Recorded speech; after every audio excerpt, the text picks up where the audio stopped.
Welcome to the Quick Stop F1 podcast. My name is Thandie, and you could have been anywhere in this world, but you're here with me. Welcome.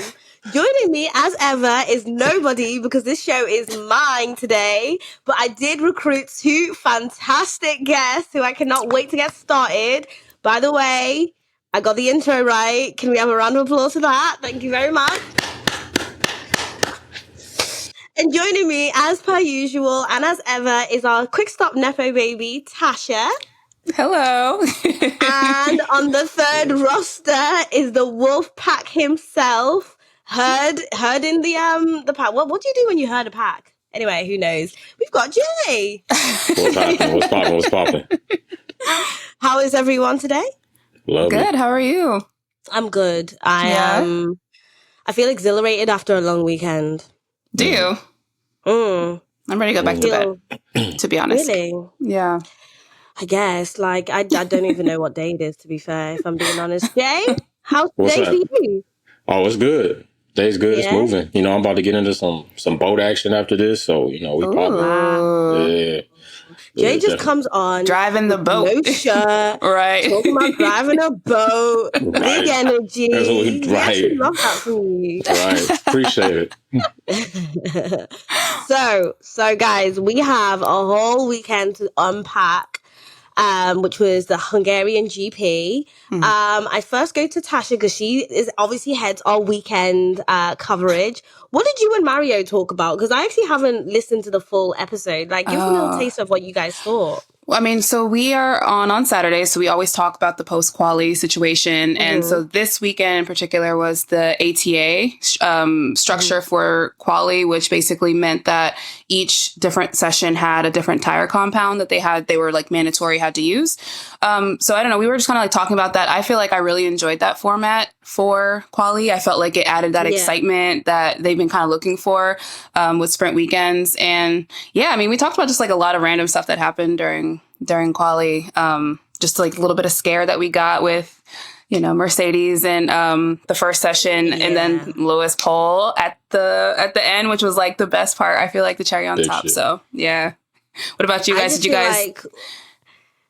I just feel like this weekend is full of a lot of donkeys and a lot of interesting. Do you know what I mean? Jay, how will you feel about this weekend? Yeah. I feel like my man Lewis got to damn take that stand. I feel like you got to act like he in Florida. You got to stand your ground sometimes, bro.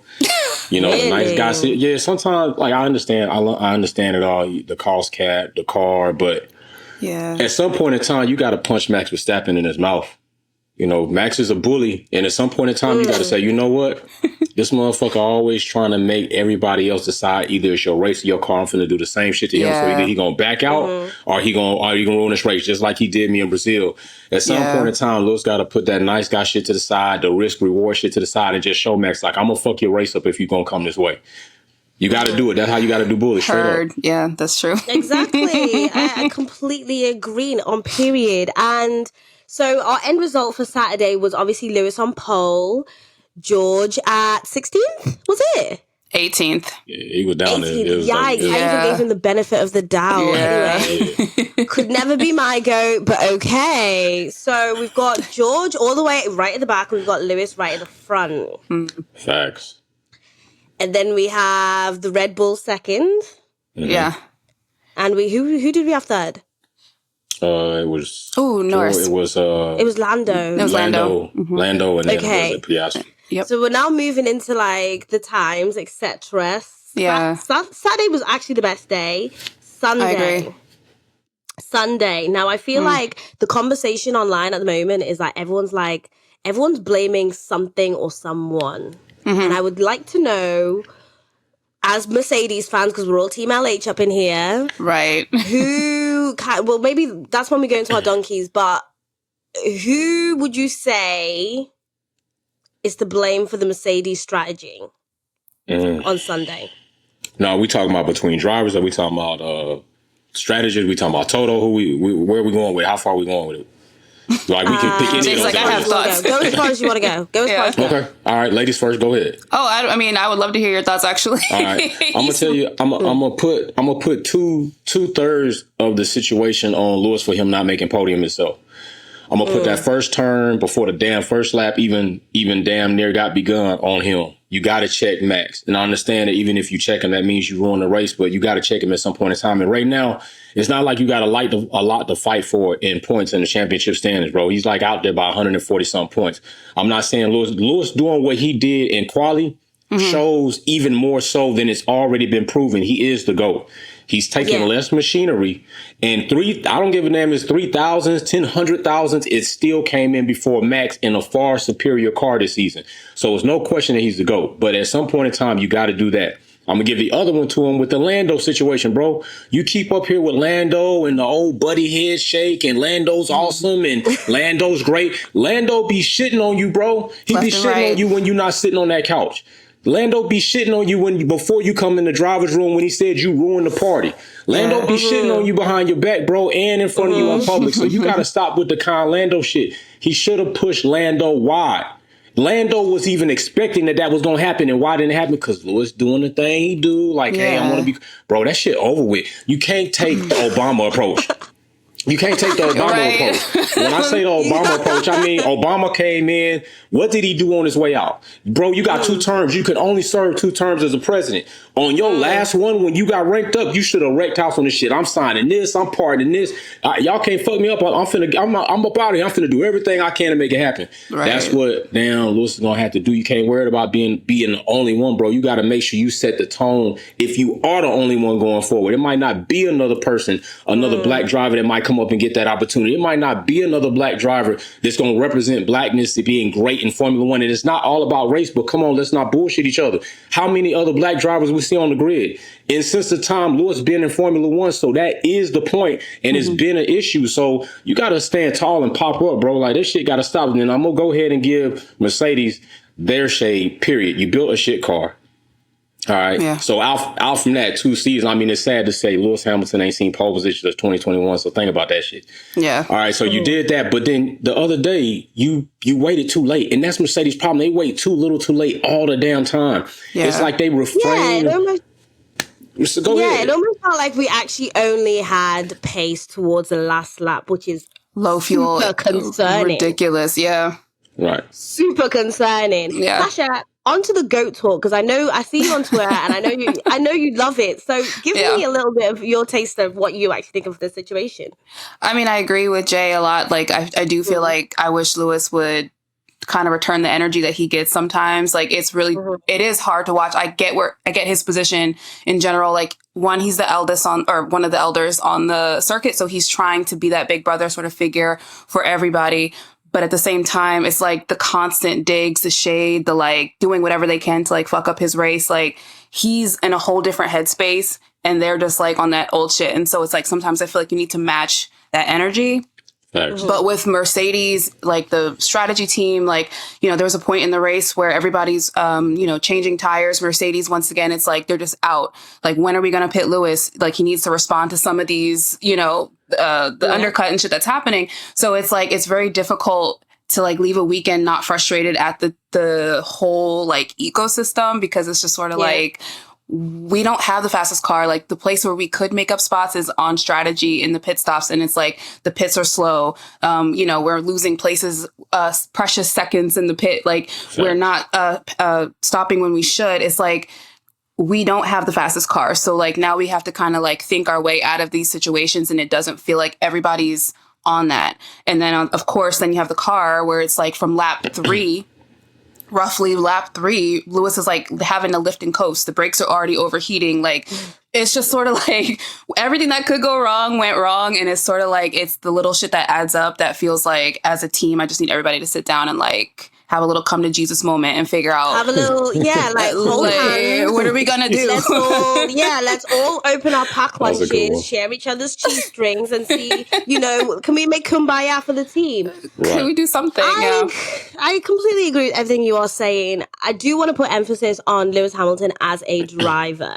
I think a lot of people have forgotten who the fuck he was. True. And hunking that piece of material about on that track and still managing to put it in, P1 for quali is an actual achievement. So let's do a little round of applause for that. I wish I had the music machine that Nyasha has. Thank you, guys. Because, you know, like, obviously we can be really hard on Lewis and the people around him. Yeah. But we weren't in this position 2 weeks ago. Like let's just be grateful. It felt really nice just being online on Twitter and having like positive Team LH material. We weren't even bringing out like the suicidal like memes. We weren't bringing out the real like.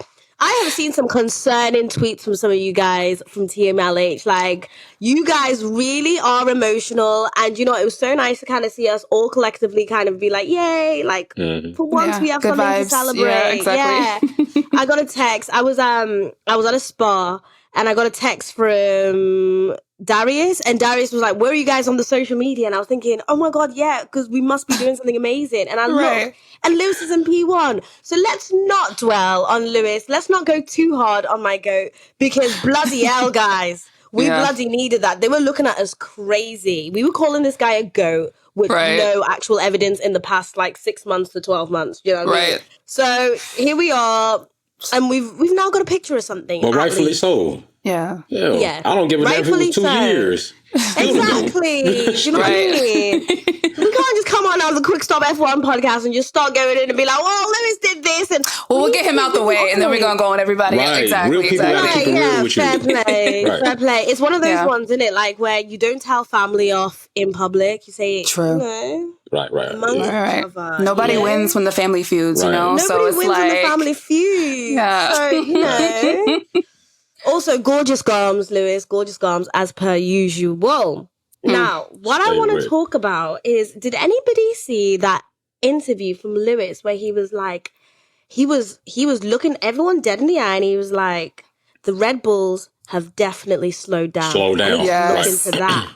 Yeah, I saw that. Look into that DRS, Look into that DRS. Look into that DRS. So I'm just putting some information out right now, and you guys tell me what you think. So I heard through the grapevines of crazy people that are Quick Stop F1 listeners that the Red Bull had a secret illegal DRS that was dealt with overnight on the hush-hush. And it won't be put out there, but something has been done about their pace, and that is why they're slower. Tasha, discuss. Well, do you want me to read the quote from Lewis? I have it on my phone, actually, from the weekend. I meant to talk about it on the pod, but I'll give you the quote. Give me the quote, please. Lewis comes prepared. Lewis Hamilton on Red Bull. Obviously, I think they've slowed down quite a bit from the beginning of the year. I mean, looking at the DRS, they don't have the DRS advantage all of a sudden that they used to have. Where did that go? They just had an upgrade, so you'd expect them to take another step. We heard it was around 0.2 or something like that. For them to not be able to extract that in qualifying is interesting, but I think in the race, they are still the quickest. So, Man drops interesting. Like, that's so sassy. You know, sometimes, like, when I'm annoyed at people and I text interesting. That's me being sassy. You said, it's loaded. Interesting. Yeah, interesting. Something is happening. Jay, what's your take? I think it's somewhat kind of Ferrari-esque bullshit. Like, what's up with this in the middle of the night shit? Like, you had no problem when Max went up finagling and molesting Lewis Hamilton's rear wing, and then the FIA devising a whole test with a competitor team to test Mercedes' wing and found out a spec. Bro, bro, what are we doing? So the fact that you're going to deal with Red Bull that way, that's not transparent. I thought the whole thing we were supposed to be making moves forward. So that just further substantiate and prove the fact that there is a large amount of favoritism, doesn't help with the whole situation. Everybody coming out of AD 2021 thinking about those goddamn shenanigans doesn't help with the situation that happened in Japan about the points and the teams deciding this and how much percentage of the race was done. And now Max is champion. He's going to be champion anyway. But there's just a lot of suspect situations. Where's all the cost cap talk? What teams are where? What kind of situation do we have? Like nothing. It's like y'all want to keep this shit on wraps until y'all ready to package it up, which is basically putting powdered sugar on dog shit and then see if we'll eat it. That's basically what they're doing.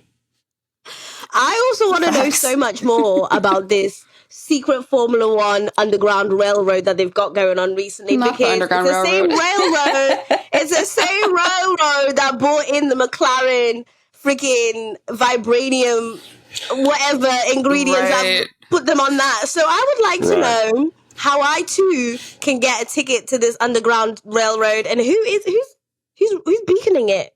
Pierre Gasly? Who's taking? Hell no.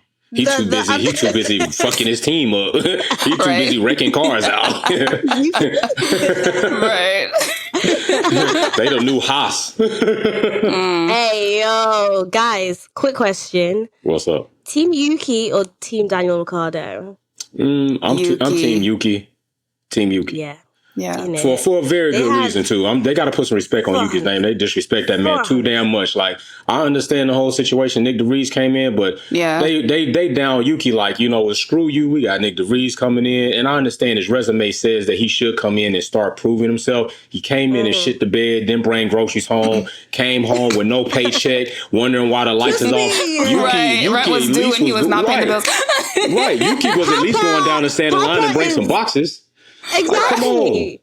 Papa is a rolling stone. He's been whoring himself out to teams. And then, you know, social media management for Formula One puts him on a slow motion video getting into the car with Mace welcome back in the back. Please. Welcome back where? Honey, where? Now, he still got to do his thing. Right. Everybody talking about, it's only his first free pass. I understand that, but it's not. He been here. Dude didn't even take a whole year off like he said he was going to do. He been here. He been this team before. Said he was on varsity. He's sitting in the simulator since the season started, guys. Let's be so fucking for real. Right. Yeah. But I do hope. I never like to see anybody's career or something they're passionate about just dwindle, right? But every one of these stars has a different lifespan, and every star is not. There's not a lot of stars at all like Lewis Hamilton, Schumacher, Senna, all them, right? So at some point in time, they fizzle out before they even get a time to make their shine to earth. They may not even make that shit. By the time we see it, they probably dead and gone. So Danny Rick, this is like, bro, this is your last time. I can tell you this shit right now. You're going to be driving Le Mans or GT somewhere if you don't get it right this time. And Yuki is your standard, but really not. People are just setting the bar at Yuki because it's like, that's where you are. And if Nick DeVries got put out, that was really bullshit how they did that, man, because France put down everything why he probably had everything against him not to be successful and needed another season. But that is Red Bull, and you joined Red Bull, so you signed up for what you did. But if Danny Rick don't come and outperform, if Danny Rick doesn't bring more points in the championship by the time the end of the season come, shit's a fail. Don't consider him for anything. Nothing. Don't ever consider him for anything to do with Formula One ever again. If that, big emphasis on that. If Danny Rick does not bring in more points than Nick did, which is 0, so I mean it's a low bar. Yeah, well, there you go. But Yuki. See, that's what I mean. It's not and Yuki has 2. Yuki has 2. So that's right. He got 2. It's low. But I still feel like, you know, I feel like Danny's in a position where, like, I keep saying, like, I feel like it's a setup for him because Red Bull can say, okay, we gave him his shot. Like, you know, he got his shot.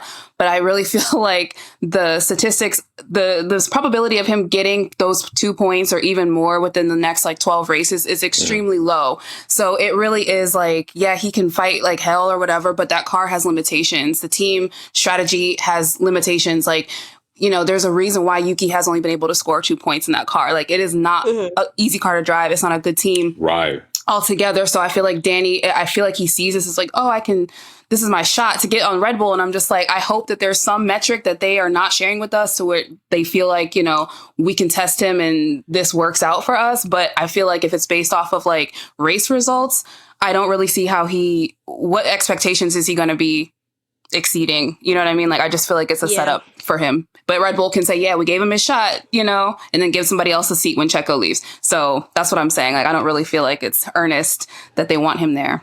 What you got, Thandie? Speaking of that seat, to be fair, there is a lot of obvious chat that Lando Norris would be a fantastic fit. I would like to say no, respectfully. I think Lando Norris is definitely in his villain era. And I think that seat would...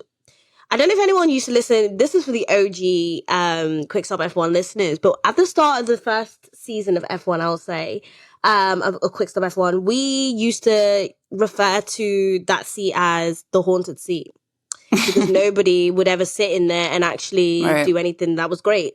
And I would like to return the concept of the haunted seat. Yeah. That seat has ghosts on it. It has ghosts of Daniel Ricciardo. It has Ghost from Albon, Checo, Pierre. Right. It's giving Soul Ties. It's giving what else? Mami Water. Anything that you can think is scary. It's giving that. Okay. Yeah. That seat is haunted, and I don't think for anything of my life that Lando Norris should take that seat. Not that I'm a Lando Norris sympathizer, albeit I have said I am slightly being turned. I haven't bought the ticket yet, but it's soon to happen. You're thinking about it. I love a villain. Okay. I love a villain. And I honestly think if he ever took that seat, it would ruin his career, unfortunately. Yeah. Facts. He also he sees himself as a number one driver. I don't see how that dynamic works out at all. Trip. Like the ego trip is going to be insane. Right. So I mean, like for entertainment purposes, I would like to see it. But in terms of like the entertainment value is high. Yeah, I would like to see it. Because ain't nothing more entertaining than seeing pride. Stuff like that. Yeah. I'm trying to tell you. He freaking loves shit like that. Christian Horner has these two boys. I can imagine it right now. One Brit, one Dutch, fighting over daddy love of him. Fucking He's gonna eat that shit up. Do you know what I mean? Yeah. He's gonna pull out the unseasoned barbecue. Right. And let them fight to the death because he gets hard on it like that. Absolutely. Anyway. This is not enough about me, enough about Christian Horner's unseasoned meat. Barbecue should be arrested. Unseasoned meat. Don't do it. What in the hell? That shit pale, bro. That meat need a tan. What is you doing? Anyway. That was Jay, by the way. That was not me, Nyasha. You hearing that? Jay brought that into this podcast. I did not bring that vulgar anything into this pod. But okay, so this brings me to the first segment of Quick Stop F1, which is obviously... Wait, do we have an ad break? You can pitch it whenever you're ready, yeah. Okay, bye. Okay, guys. This is our ad break. Back from our ad break. Okay, so this is where we're now going to start our segment into, obviously, donkeys and... What's the other one? Stars. God, this is so bad. Stars, obviously. So I think let's for the sake of being villains, let's start with our donkeys. And I will go to you first, Jay. All right, my first donkey, I'm going to have to go with Joe. Ooh. Had to go with Joe. Yo, he started that whole... No, I'm so sorry. Like, Jay, that was so random. Like, that felt like you just brought like a dagger out you. I'm going with Joe. Like, I'm thinking of all the shit that happened. Yeah. I mean, I listen, Lando is the obvious donkey. Like, that's the most highlighted donkey you do for somebody keep slamming a champagne bottle on. That's not your damn step. Slam that shit on your step. On the number that's the 2 obvious step. donkey. Yeah. On the number 2 step. Right? Don't fuck up my shit. That's the obvious donkey. But I think a donkey that is now masquerading as a damsel in distress is Joe. He caused that whole situation. Inevitably, he put 2 Alpines out. Like, that was the most constructed final destination plan I ever seen. I'm gonna swipe Danny Rick comes with him and put 2 Alpines out. So I got to go with Joe. I mean, you started off in qualifying, people started praising because you was already abysmal through the season. Like, it was almost like Alfa Romeo just decided to go ahead and go to Haas and just wait until next season because nobody was really talking about him like that. So to have qualifying and people start looking like, oh shit, Valtteri, Joe, y'all did pretty good in this. Joe come in and all. Hey, I got to give it to him. He got to take that. He wears it well because he got drip too. So he dripping well. Drip the donkey today well, bro. Right. Joe is a very well dressed. I'll actually agree on that, to be fair. Joe was 100% to blame for that. Yeah. Beautiful garms, though, as we do like to say. Tasha? Right. I'm going to give mine to Ferrari, as always. I just feel like, what the fuck? I mean, Charles alone, like the situation that he found himself in was crazy. Like the 9.4 second pit stop. The 5-second penalty for speeding, like the team orders, signs wanted to be put in front of Charles because he had the better tires at the beginning of the race, and then later on Charles had the fresher tires and he wanted to be in front of like, why are y'all so bad at this? Like, do we not do this every other weekend? Is this not like... Why? What is happening? I will give F-words for Ferrari. Small little praise to Charles. I feel like he's been like getting a little sassy on the radio. Like him. He getting tired. He getting tired. At that point, yes. I've been waiting for him to snap. Like, come on, baby. I know you want to snap. Like, go ahead, let it out. freaking love about Charles is he wears his heart on the sleeve. So he will fully be in that radio like, what else do you guys want me to do with my life? Right. And he'll be like, bless you. Because honestly, he will put his heart on the sleeve. Yeah. Tasha, I would actually, I completely agree with that, but I'd actually asked you about Joe. It's okay. It's all right. Don't worry. I mean, listen. I do agree with Jay. Like, I mean, yeah. I feel like it wasn't his fault. Like, the car is so shit. Like, it didn't even fucking no grip at the beginning. So, but yeah, it was his fault. I mean, there's nothing you can do. But I feel like that's his like second or third time at the start. Like that's happened. Like, was it not Silverstone? Yeah, him it was and like Silverstone. something like that. So yeah, I do feel like he's not really having great starts, especially when you're in P5 to start the race in an Alfa Romeo. Like, how are you gonna fuck up the start? Like, come on, bro. How many more chances are you gonna get? Yeah, you got one job. One job. So right. Yeah. Poor Alpine boys, though. Like, I do feel like they've gone so quiet. I feel like that was the best action they've had in the past few weeks. I'm sorry. Second race in a row, double DNF. Third. Bestie. It's a third. Well, second race in a row, but third race this season. Yeah. And then like Esteban's seat broke in half. Like bestie. Shopping on seats at Goodwill, bro. Oh my God. Talk about a freak accident. Bruh. Okay, and then Jay, I'll actually come back to you and like I've just done a little swap and ask you what's your opinion on Tasha's Ferrari fuck up. Yeah. Oh shit, we right in line. Okay. Hey, she can drive, I can drive, but we feel the same way. Ferrari fumble it up, they effing it up. You say whatever, any type of other F word you want to say, foobarring it up. Yeah. Ferrari already started off the season like they never left 2022. It's like they started off that way. All right, it's crazy. Y'all getting this heritage check, this extra additional bag y'all get, and y'all supposed to be the best team in Formula One. Everybody, so I don't know why at this point in time people got to change it. Like you can't just like a team because of what they used to do back 2 decades ago. The point is they suck at strategy. Last season, your damn team principal left the pit wall early to go on vacation for the checker flag drop. Then you come back this season, you still got customer team power units catching on fire like you trying to impersonate Renault. All right, now you drive. You can't get no pit stops right to begin with. Mercedes, you have fought for that shit too. I'm not really having a problem understanding Mercedes. How do you not have a decent pit crew that can deliver decent pit stops, even equaling sometimes a Red Bull? Their Ferrari drivers always spatting. They damn near took each other out in Monaco. Like that shit, right? Like, what are y'all doing? Y'all racing each other back to the pits in the wet? Like, what? Stop this shit. Charles, don't ask for team orders if you're not even in DRS range, bro. You ain't even in DRS range and you asking for team orders. Like, the whole team itself, like I told you all before, they gave Fred Vasseur a goddamn ingredient list to go shopping at a gas station and told him to make damn beef Wellington with gas station ingredients. And he's going to be the blame for this shit. Right. It's horrible. Yeah, Ferrari is just looking bad for them right now. They're going to have to do something. I don't know when the hell they're going to do it, for real. Carlos is good. They need to worry about Charles because Charles going to dip. He getting tired. He getting tired of the bullshit. Yeah. Let me add in my 2 cents and my daily little rant about Carlos Sainz and this godforsaken team. I don't know why anybody invited Carlos Sainz to ever be in that car ever in his life. I don't know why anyone would ever. I think it's even embarrassing at this point to say, hi guys, I am a Formula One fan and I am in particular a Carlos Sainz fan. That's really never come out of your mouth. Imagine. Okay? And what I really wanted to put into the air right now is anyone realize how the Ferraris now dropped to potentially the 5th fastest car on that grid? Yeah. I haven't seen it. Car. I was about to say, the 5th fastest car on that grid. Right. Think about it wisely. Yeah. Yeah, they're done. They will be 5th if they lose another one. McLaren on their ass. Yeah, McLaren. I've been saying McLaren's the 2nd fastest car on that grid. You can't tell me nothing. You can't tell me nothing.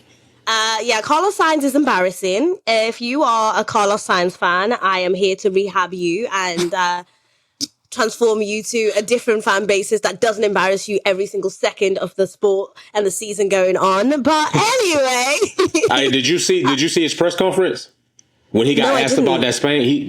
You need to see they asked him how does he feel about other athletes from Spain doing so well right now, right? So he was like, and they I was mad they left out the Le Mans situation, right. And he was like, you could tell by his face, he was like, I mean, I'm proud. No, motherfucker, you embarrassed. You're embarrassed. You're embarrassed for definitely yourself. the highest earning. So what are you doing with all that money?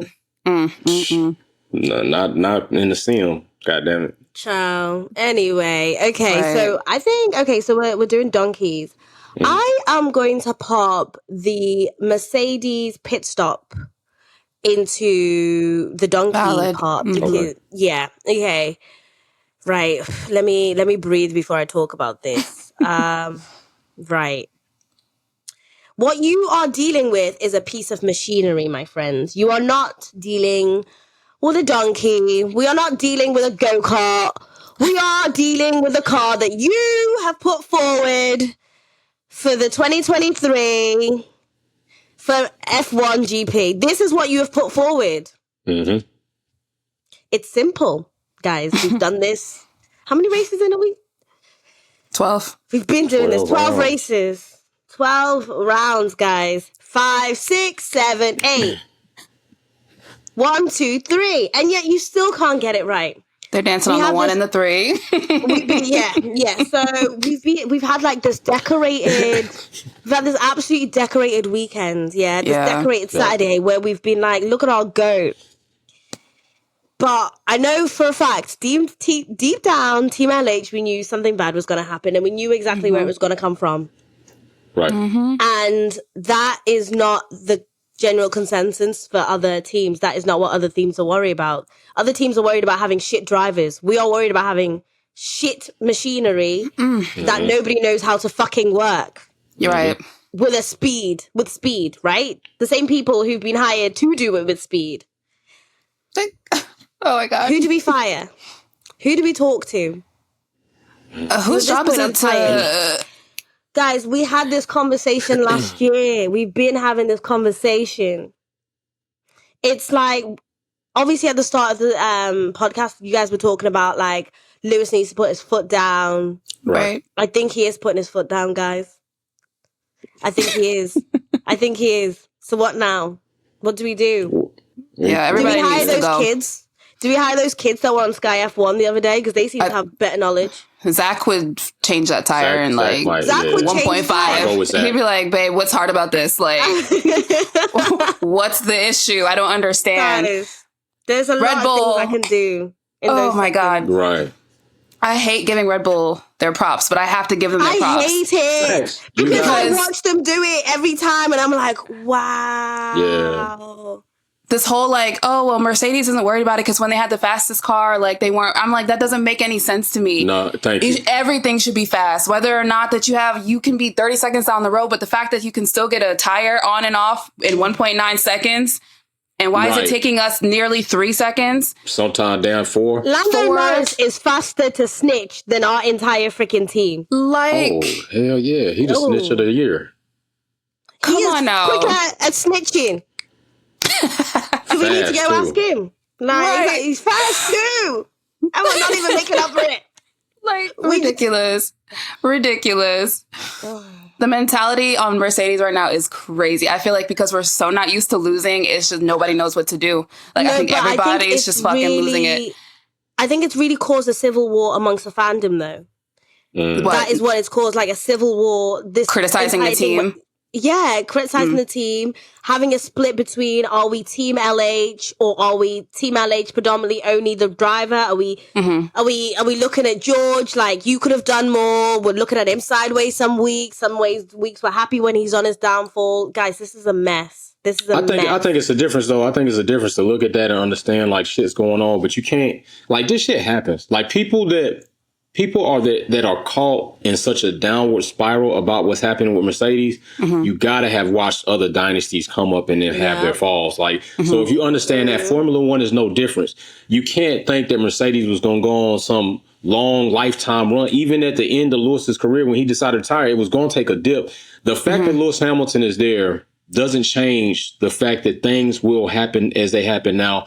We got a lot to blame on Mercedes as an organization as far as you didn't take under advisement of your 7-time world champion that holds so many motherfucking records at driving what is a championship machine that told you this shit's not going to work. Like when he told you that, there should have been heavy consideration to say, you know what, we made machines and this dude drove them. He's got to know the difference. And if he says this shit's not gonna work, we really need to look into it. You didn't, and you shit 2 seasons of his career down the hole. All right. So at some point in time, you got to say, Lewis, true, we can not even criticize, we can critique what he does and doesn't do. And we all know he's a nice guy, but he's got to change that. But at the end of the day, Lewis is a phenomenal fucking driver. And there's no way I'm going to put the house on it. If he's in an RB19 and Max is in an RB19, Max is not winning that fucking race 8 times out of 10. I'm going to tell you that right now. The fact that he's able to do what he's doing in a fucking Rev B W14, not even a full spec B car, speaks to that. The man can only do what he can do. And how many times have we heard him over the radio say, Lewis, we need you to drop it down? Lewis like, shit, what the hell you think I've been doing for 20 goddamn laps? Is that the max, bro? Set the max. Like, there's nothing else in here. Where the fuck are you? Like, what telemetry are you watching? So, you know, Mercedes definitely dropped the ball. They tried something, and I think they got too comfortable and just thought, you know what, we can make any fucking thing work. And they couldn't. And so now Lewis has to wait until they get it together, which they're turning around. It is progress. It just, we're going to have to wait until it happens, if it happens. And some people might have to understand it might not happen. And that's the way life fucking goes. Yeah. That is the way life goes. But on the flip side, let's look at some positives from the Hungarian GP. Let's look at stars of the day. And going to you, Tasha. I'm going to say Lewis Hamilton for his pole on Saturday. And, there we go. There we go. Thank you. Turkey. Snipe. But Snipe. Right. Like, let me just be delusional, okay? But I would say, like, from the race, I actually do think George had, like, a great race. The recovery that he was able to do. Yeah, I mean, from, like, 18 to 6. Like, I mean, in a track that's not really that easy to overtake, I feel like he did do really well. So, I don't know. I just feel like it was between that or like Oscar, maybe, you know, to give him some. Like, so I don't want to take it from you then. Yeah. But yeah, I'll say George. Like, I just feel like he, you know, for what that track and the car had to offer, I think he made the most of it. So. I agree. Anything to do with Lewis Hamilton, proving people wrong. I am with it. I'm at the centerfold. Yeah. I mean, for the start that he had, really, and from this state, and he was coasting for like 2/3 of the race, like easy. Like, I feel like to stay in P4 was pretty impressive. So, yeah, there was solid ones where you could tell he definitely had his foot to the pedal, and it was like, I am trying so hard right now to like even trying to overtake the second Red Bull. I'll just call him the second Red Bull because that's what he is to me now. Damn. Shit, bro. God damn. Anyway, how about it? So I just love Lewis Hamilton, and I have every praise for him. And it's obviously, reiterating what Jay has said, it's quite hard to see someone so talented in such a shitty position that almost feels that it can be solved. But obviously, we don't know the ins and outs. But I did like seeing Lewis with like a spark of happiness, looking directly into the camera and being like, "Listen, you guys, those guys are slowed down, and look where I'm at right now." Do you know what I mean? So I'm really happy with that. How about you, Jay? My star gonna be Pia coming up. Pia is my star. He was already my rookie choice at the beginning of the season. So we got one over at Wolfpack. He's my rookie choice. I got forced into him, and then I was like, I'll take him. You know, somebody that can cause an eternal war with parents over a child custody dispute between Alpine and McLaren. I said, like, people were talking about other drivers having pressure, Checo having pressure, like Oscar had pressure, like, bro, you literally had a child custody dispute. People were saying, like, what in the fuck are these teams fighting about? This dude has never done anything on a Formula One track. He's not even had a Formula One career, and like, y'all are willing to go over this for him. And then he won that, so he already won a championship before. Then he went and won that board recognition shit, which doesn't happen often. And I think, honestly, he has validated the reason why Zach Brown and McLaren fought tooth and nail to make sure that they get that contractual agreement settled with Alpine. And I feel like he's paying dividends for them and potential forward. And even his little wheel-to-wheel battle with Checo, like, straight up, Pia got heart. Like, Pia, he got some dog in him. Pia got dog in him. I'm gonna ride with him. That's gonna be my succession plan for real. For real. He's definitely the better Aussie on the track. I can tell you that shit. Yeah. For free, right? Not the bitter Aussie. Not the bitter Aussie. I'll take any shade for that man. So yeah, I'll be for that. I'm trying to think who I can actually give a positive to who's not Lewis Hamilton. Right. Who wowed me out there? Okay, yeah, okay. I will actually steal a little bit of something for George, to be fair, because he did turn it around towards the end, and, you know, we'll take any points that we can take. I'll give it to George. Lewis Hamilton, let me circle back. What a guy. What a man. What a guy. Thank you so much for letting us be your fans and for never letting us down. But you know what? Okay. Russell almost screwed his race, though. Huh? Russell almost screwed his race at the end, though. When he was in front of him. another tire change. When he was... He almost screwed it. He almost fucked himself. He like a half. He like a dibby guy. You was an asshole and you's a star. like surely we're gonna lose track position. We'll never get back. You sure you want to come in, George? Right. Todd, I think it's gonna rain, y'all. Oh no, that's just some sweat on my back. So yeah. Don't think we should even be trusting that guy. But okay. I want to talk about. Okay, I'm going to give my star of the day to Lando Norris, okay? Please don't fight me. Okay. Please don't fight me. Y'all gonna jump me? Nah, you got easy. it. Don't jump me. Hey, Lando Norris. Lando is a prick, am I right? Facts. Correct. But I would never put Lando Norris in the same prick category as he who shall not be named. Facts. Right. I'm happy to see Lando Norris do what Lando Norris does. In particular, I think it was quite nice for Lando Norris to then sum up the entire weekend with that slam dunking off the trophy. Champagne that pop, really summed up everything kind of that was running through my mind as a fan of Lewis Hamilton, that, you know, dreams will be broken by Lando Norris. And so, you know, thank you for literally epitomizing the feeling it felt when my heart sank and I saw Lewis in fourth, Lando Norris. But again, the pace of those McLarens, everyone should be worried. Thank you for bringing back a bit of entertainment back into the actual season, because we were bored. Yeah, let's not act like we weren't bored. And it is quite interesting to now see this new McLaren Vibranium car. Yeah. So I will be definitely giving it to Lando for that reason, guys. Yeah, I can go with that. I agree with that. I can go with that. Yeah. McLaren having that car plus two competent drivers, obviously, like, I think makes that even more impressive. I mean, Oscar could easily be choking, you know, especially with turn one. He could have easily choked, but he, you know, got P2 last in Silverstone. Same thing. Like, he just, like, to me, I like watching him drive. He's very you can see the concentration, you can see the professionalism. So risk management. I think exactly, like, everything. So to me, yes, McLaren and Lando, like, that team pairing plus that car, I feel like if they can keep it up, you know, it's good for them. Yeah. Chris just put in, do you have a take on Lando's comments on Lewis? Personally, of course we have a take on that. Thank you, Chris. I can't see, I'm blind.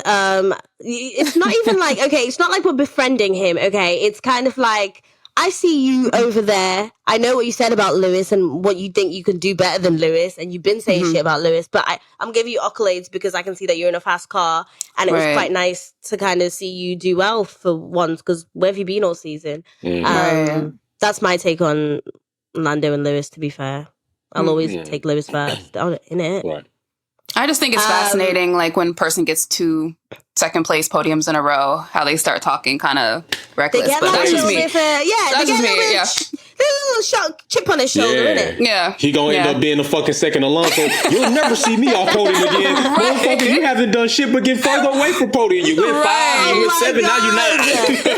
Don't be the second Alonso. Literally just gravitated far away. Alonso is now literally sitting with the other Spaniard. Oh my god. The line. Oh my god. Yeah, bro, you going 2 spots back every damn GP. Good job, Alonso. Way to show you can be a triple-time, 2-time champion. There the boy. Yeah, watch this shit. Yeah, hold my beer. Goddamn, I will. I actually we actually don't have an obvious take from Yasha, but I'm going to take this tweet that he wrote where he said, power-hungry circuit with a car that's so draggy, it might as well have a parachute hanging out of its back. It's race week in Belgium. Pray for the W14. This guy. Oh, yeah. Lord. Yeah. And it's supposed to rain all 3 days, so. Great. Oh, fantastic. And it's a sprint weekend, so, you know, we get one section to set our car up. Yeah. One shot. So can't wait for that. Yeah. Team LH, keep the spirits up. Hold on to that podium feeling because it's going to be downhill. Yeah. Take a picture, guys. Take the picture. You guys, I have absolutely loved hosting this by myself, but I do miss Yasha. But thank you so much for coming on as per usual. Does anyone have any final words for the listeners out there? Yeah, go ahead, Tasha. You get it first. No, I mean, I was just gonna say, like, I enjoyed being here with you both. I really love, like, hearing your takes on everything. And yeah, to the listeners at home, you know, thank you again for listening to us. And like I said, just keep that podium feeling alive because it's gonna be real hard. That last race before summer break. Right. Going off without a bang. The last break before summer break. Yeah. Lando Norris proved that he was Hungarian like a wolf. Oh my God. But what the hell you up here for name flips like you a battle rapper or something? He was some name flip. You guys don't understand how long I wanted to say that. Anyway, thank you for watching the Quick Start F1 podcast, guys. And no matter what, keep it on the black stuff. Peace. Yay. Look, mate, if you've got this far, clearly you like what we do. So here's a link to subscribe to the Quick Stop F1 family. Give that a click. And here's another link to some more cool on our channel. Sorry, cool stuff. And remember, no matter what happens, keep it on the black stuff. Click the stuff. Click the links. Click the links. Click the links. There. They're there.